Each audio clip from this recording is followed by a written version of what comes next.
David Koch has died, which got me thinking. David Koch was, of course, he ran for vice president on the Libertarian ticket in 1980. Libertarians famously believe that capitalism is more important than democracy.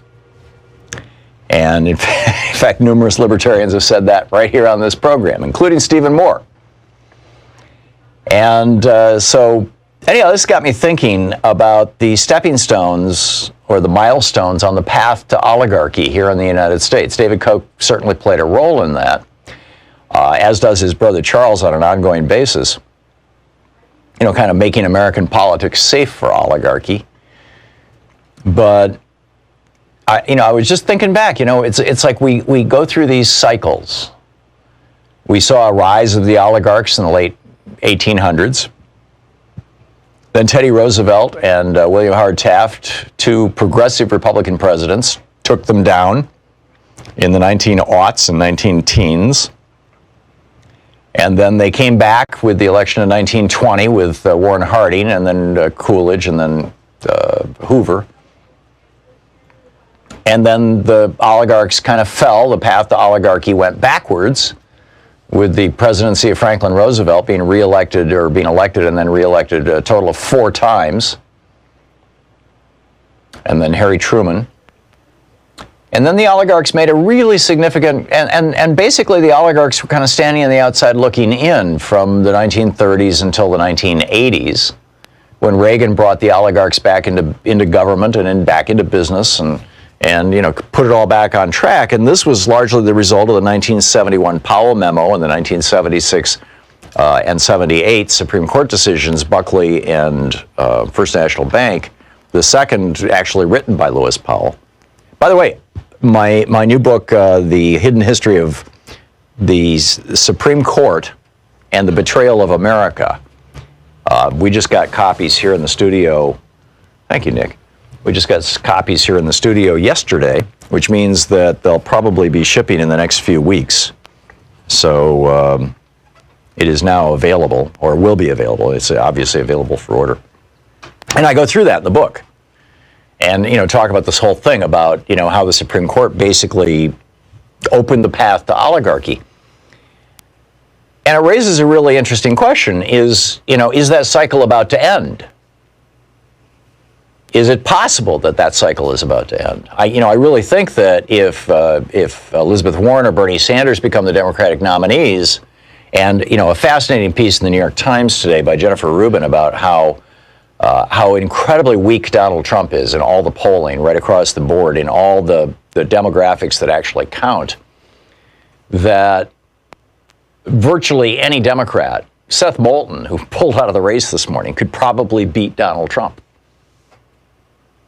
So, assuming that Trump is going to be the nominee, and assuming, and that's not necessarily a safe assumption, I'm going to get to that in just a second, but assuming that he's the nominee, Democrats should pick whatever nominee they want for their party, we want for our party, that we think will actually bring us back to the values that the Democratic Party was founded on, or not necessarily founded on, but certainly, established itself in the modern era in the 1930s with the Franklin Roosevelt administration, which, in my opinion, of course, would be one of the two very strong progressives, Bernie or Elizabeth Warren. But others may be moving. Well, actually seem to be moving in that direction. And this could give oligarchy a run for its money. But speaking of Donald Trump being on the ticket, let me throw a curveball, and just an absolute screaming curveball. Last night at the Tampa Convention Center, there was a Women for Trump rally. And Kellyanne Conway and Nikki Haley were there. And this was just a couple days after Nikki Haley had said that there were false rumors surrounding her relationship with Mike Pence, not suggesting that he was, being unfaithful to Mother, but rather that they didn't get along. And she said, that's a false rumor. She said, he's been a loyal and trustworthy vice president, and he has her complete support. Now, this is really interesting because at the same time, Kellyanne Conway is tweeting, yes, Mike Pence is definitely, quote, will be on the ticket, promise. Which is causing me to wonder, is a palace coup underway? I mean, the Republicans have to be looking at this just like all the rest of us are and realizing there's no way that Donald Trump is going to get reelected president. The guy is like, he's getting more incoherent every day. He's an embarrassment to the Republicans. He's going to lose in like no president in the history of America has ever lost. So the adults in the room, in quotes, the billionaires and the oligarchs are, in my opinion, they're going to step in and say, Trump can't be on the ticket.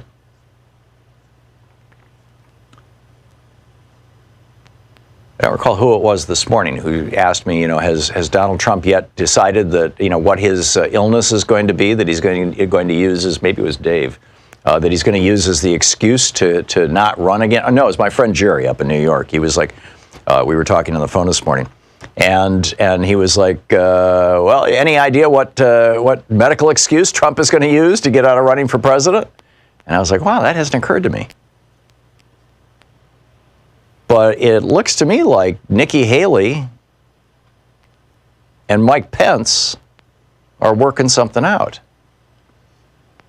And if the nominee on the Democratic side is Elizabeth Warren, a woman, or even Bernie Sanders, a very pro-feminist man, on the Republican side, if they keep Mike Pence on as vice president and Nikki Haley becomes the nominee for president, or it becomes Mike Pence and Nikki Haley as VP, that could give the Democrats a real run for their money. Putting a woman on the ticket, a woman of color on the ticket. And she is good. Nikki Haley is good. And she has, she was in the Trump administration and she got out